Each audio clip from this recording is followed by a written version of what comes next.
So Ben's just gone downstairs to make some porridge. I am currently straightening my hair, which you might think, why, Nicola, you're running a race? It is purely superstitious. It's a mental thing. It's like I need to straighten my hair to get my head in the game. I'm not going to eat. I always run fasted, so I'm not going to change up my plan. I will have a cup of coffee, which I've had, but I won't eat to get that real benefit from the stimulant. Straightening hair, got to get dressed, brush teeth, and then it's game time. How you feeling? On our way to Farmer. How you feeling? I'm nervous. I'm nervous. We're just playing M&M and we were just like pumped up. We're not acting normal right now. Nerves. That windsock is a blowing. Let's talk race strategy. So we were just driving over here and Ben spoke about like even effort. Even effort, yeah. Hoping to have a slightly quicker than target pace coming with the wind, which is going to be up the right-hand side of the reservoir and going across the middle. And then when we turn back into the wind, hopefully but the pace is likely to tail off. The key thing from a mental perspective is just not to panic. Like, we know that is going to happen. Whereas I think both of us, I can see us sort of looking at our watch, seeing that pace slowly drop down below where we need it to be and thinking, oh no, we're going to miss out on our target whatsoever. But if there was no wind, I would be setting off at 4:20 minutes per kilometre. That would get me in, I think, at about 1:31. But I was going to hold that for 10k, see how I felt, and if I felt good, push on, and if I didn't, try and hold it. So I'm still going to try and do that, but tailor the effort in accordance with the wind. So if I do watch my watch drop to like 4:40, 4:50, even 5-minute kilometres, just don't panic, just relax. I think the main thing is to relax and not tense up and just battle through. Hopefully I feel fine with the tailwind, and it's just a case of a mental game of like 5 times we're going to have a headwind because it's 5 laps, 5 plus a bit laps. So we'll see how it goes. What pace are you going to try and maintain? Well, so when we first start, it's going to be with the wind. So I'm going to set off on pace, which is about 5:45 miles. I'm going to use the first lap as a bit of a sighter, see what it's like, and at least then we've got 4 laps to come up with a bit of a strategy. Regardless of what happens, it's a training run for us. It's not the big half. It's a training run to see where we're at fitness-wise, to deal with this mental game of like the laps on the wind, and to learn from it or give it our best effort. We'll grit our teeth and get through it. Let's see how it goes. Fingers crossed. Wish us luck. See you out there. Bye. Parents have come to support. Give us a wave. Good morning, everybody. Hello. So, good morning. Here we are on Sunday, the 14th of February, Valentine's Day, at windswept Farmore Reservoir. There's my good lady wife. As I say, it's Valentine's Day, and there are places I'd rather be on a Sunday morning, Valentine's Day, at 8:30 in the morning. And I can just see Nicola approaching on her warm-up. Not sure where Ben is. Yeah, I'm going to go down to the bench. Thank you. Slightly behind Nicola and going considerably faster than Nicola, has to be said. And it's just so peaceful here at Farmore Reservoir. Until nature calls, of course.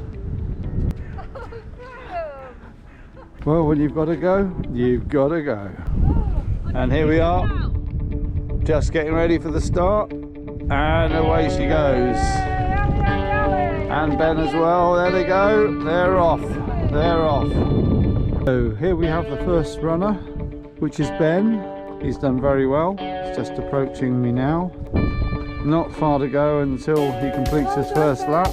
Well done. He's moving well, which is excellent. That's good. And I can see the second runner approaching now, Nicola, and her supporter.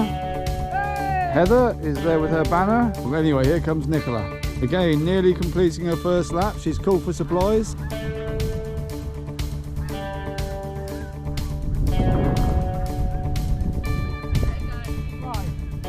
So Nicola had a bit of a problem with her hip, and she just take a bit of time out to stretch and off she goes again. Well done, Nicola. Good luck.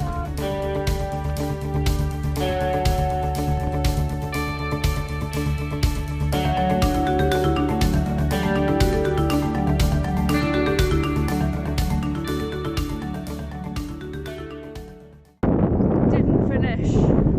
Barely got started. My right hip flexor just really cramped up. I don't know if it's cold air, I don't know if me tensing. Just done some jogging after, tried to loosen it. I'm fine jogging slow. Anytime I get up on my toes and any kind of knee drive, it's pinching. If this was Silverstone, if I'd gone to the race and in the race experienced that, would I have stopped? Yes. I'm just so disappointed. Running is hard. Well done, you're smashing it. Smashing it. Here comes Ben. He's completed 3 laps.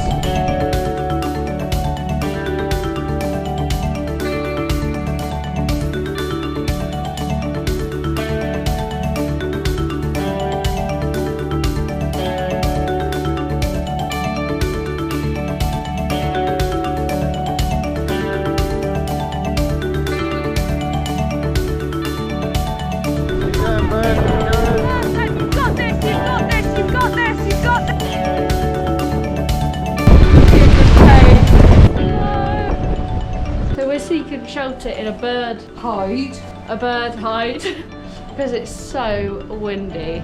Ben's just gone past in his last lap and you'll have seen he was like, it hurts, it's brutal. So it just gives us some shelter for the next 15 minutes. Right, come on Ben, last 10 minutes. Gonna come running into our PB, hopefully. Should be. Near the finish line. I'm not sure exactly where the finish line is. Come on, you got this! You're 160, come on! Last bit, last bit, last bit! Come on! It's along here somewhere. It's along here somewhere.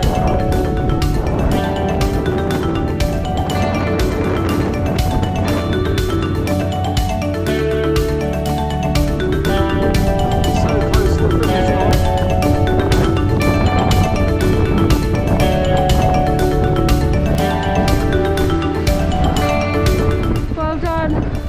Well done, well done.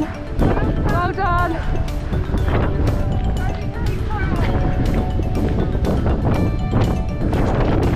Well done. Plenty of what? 116! Woo! That's a PB! 116! Well done! Woo! Are you okay? No. Oh, well done! Woo! So I've stopped panting now. Coming to terms with the 116. Quite surprised I had that time. But that wind, honestly, the wind zapped your legs, and on the last couple of laps it was just about hanging on. I'm really pleased. I think on another day, another course, probably could have gone quicker with the same effort, but you know, you take it on a day like this. Just heading back to the car, time to get warm and take it all in. Okay.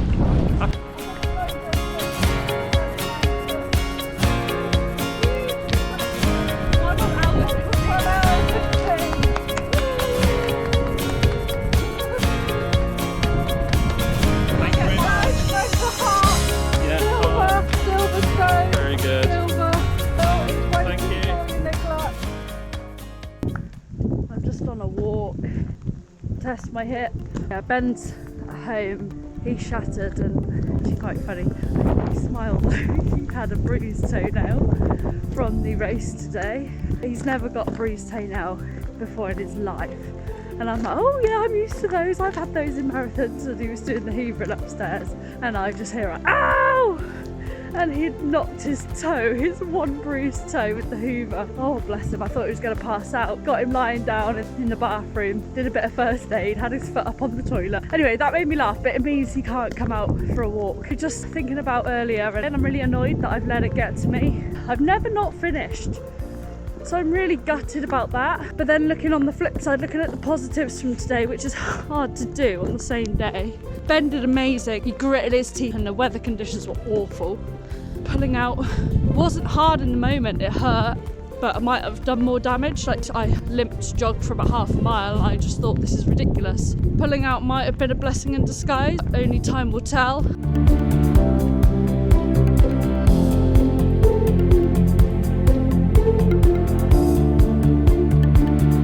I just want to start off by saying apologies for how negative last night's clip was. I don't know if I'm going to use those clips. I'm worried that the culmination of maybe not being able to run for the foreseeable. Anyway, Monday morning, more positive outlook. I think it is really important that although it's frustrating because this is the start of the YouTube journey, I've started, I feel like, on a low or a bump in the road, that it's important to highlight that running is hard. Running is not always up high, and without the lows, you don't get the highs. Yesterday was a low. I think it's important to document it because if I'm going to document my running journey, it would be so easy for me to delete these videos this past week. But it's true, it's real life. So, looking ahead, what can I control? I'm doing some active recovery on the spin bike, which I actually bought 2-3 weeks before national lockdown number 1, when we didn't know how bad it would get, but I was so worried the gyms would shut, and they did. So I bought a spinning bike. I think it was a bargain, and I love it. I'm so thankful I got it. Doing an hour active recovery. Got in touch with my physio. He can see me either today or tomorrow with cancellation. Silverstone have allowed a week to stamp down the half marathon. If it feels looser later in the week and the physio gives me the green light, I will want to run it, only if there is no pain, but we'll see. An hour on the bike, my heart rate up, my hip feels fine, it feels a lot looser. Tomorrow I'm gonna have a rest day, just go for a walk, hope it feels fine. Although I like to have a plan of action, I'm gonna take it day by day this week. One half marathon doesn't define me. There will always be another race, another run, another time trial, another day. I'm just about to go and see my physio, who I'm so thankful have given me a cancellation appointment. Okay, so today's Tuesday, I hurt my hip on Sunday. I'm going to go in a second. A lot of people advocate their physios, and I'm kind of going to do that now, but what I love about the guy that I see is not just his knowledge and expertise, and in that sense he's so reassuring, but it's his attitude and it's his mindset. But he's very proactive, and in the same breath, if it's not on the card, he won't hesitate in telling me straight, and that's what holds me accountable. That's why I really like this physio. It's his attitude, and it kind of aligns with mine really well.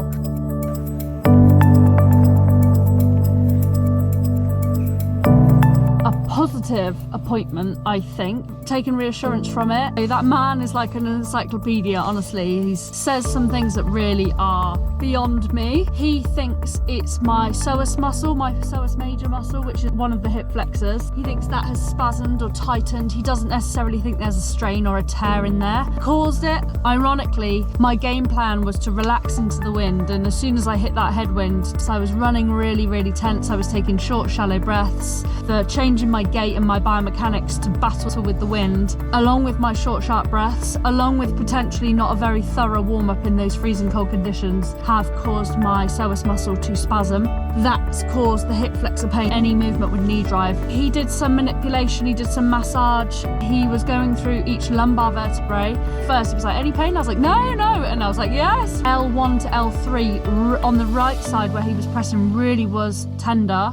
That's the origin of the psoas muscle. And L3 was actually twisted to the right slightly, and it twists to the right because it's inflamed on the right. So he said they're more aligned now, which is great.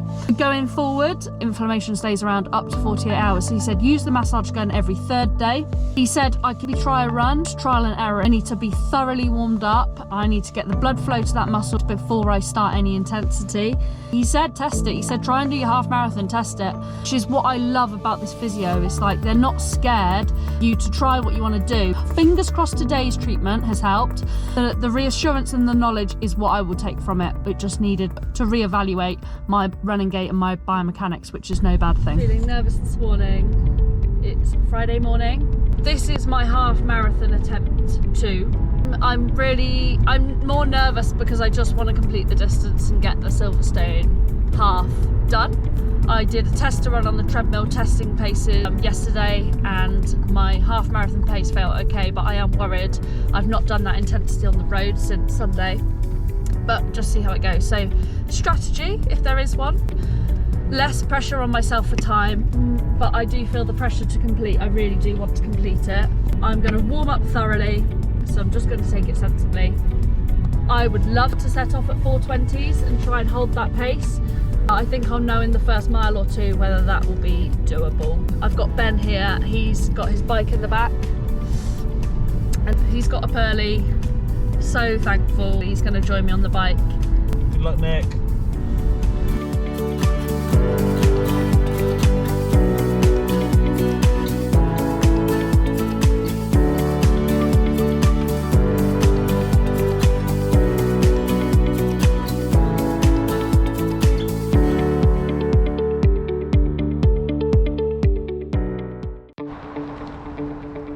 Good luck!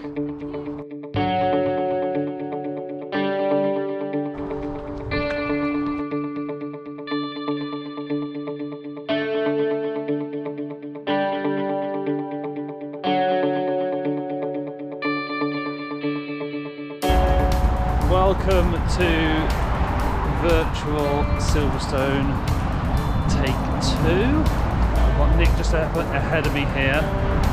We're about a mile in and she's going really well, she's looking really smooth. She's bang on pace from her hip and her physio, just trying to make sure that the relaxation is there in the stride.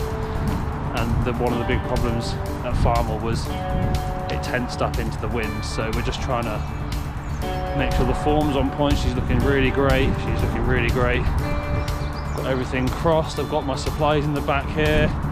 Got drinks, we've got jelly babies, we've got gels, so but she's looking great. Come on Nick, you got this. Quick update. Just gone through 5 miles, 5.4 precise. Just went through a roundabout there, and Nick had to stop for a van as she was crossing the road, which is a little bit frustrating. And her hips, she started to have issues with her hip, which is absolutely devastating because I think she lost a bit of rhythm, and I really feel for her. I felt for it so much last weekend. I know how hard she works for this, I know how much she wants this, and it's sub 90. But she's trying to relax as much as she can, just taking it easy for a little bit now, but fingers crossed for her. She's determined to get it done. Her determination is absolutely admirable. I'm really proud of her. Even though we've got 7 miles to go. Not good. It's just incredibly tight and it's causing me to lose my form. So I'm going so slow I thought I might jog and vlog. But I want to get to the end and log it. Ben's been amazing. So supportive. Oh, 3 miles, let's do it. Come on Nick, last push. The fact that you're still running at all is absolutely amazing. Grit those teeth. Come on Nick. Less than a running track to go. Come on, you're doing amazing, absolutely amazing. Great form. Deep breaths, deep breaths.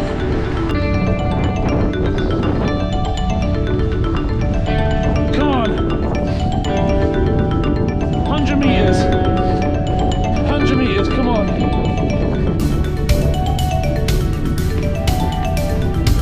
Come on, Nick. Come on, Nick.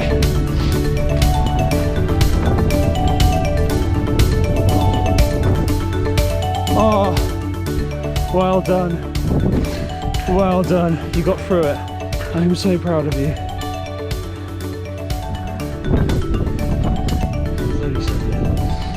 137.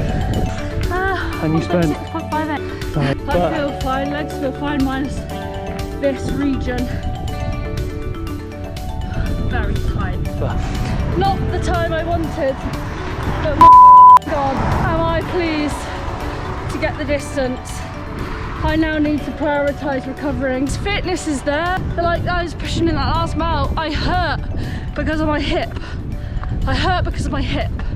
and that is frustrating, but thank you, Ben, for getting me through and getting me to the end. Thank you so much for following along with our attempts to the virtual Silverstone Half Marathon 2021. As it turns out, looking at the results page on Run Silverstone website, Ben actually got first place, which is amazing. But also, even with the injury, Nick got second female, which is also amazing. Super proud of her. Second female, who knew? Sub 90 still remains the goal. So looking ahead to the big half, we really hope it goes ahead in April, and I will be going for the sub 90 in London. I'll probably aim 75, 1 hour 15, that was a nice round number. And if you wanted to follow us along, our Strava profiles are down below in the description. Both of our runs are on there, all of our training, all of our races. So if you wanted to check that out, that would be great. Thanks again for watching. We hope you're keeping well, and we'll see you in the next one. Bye.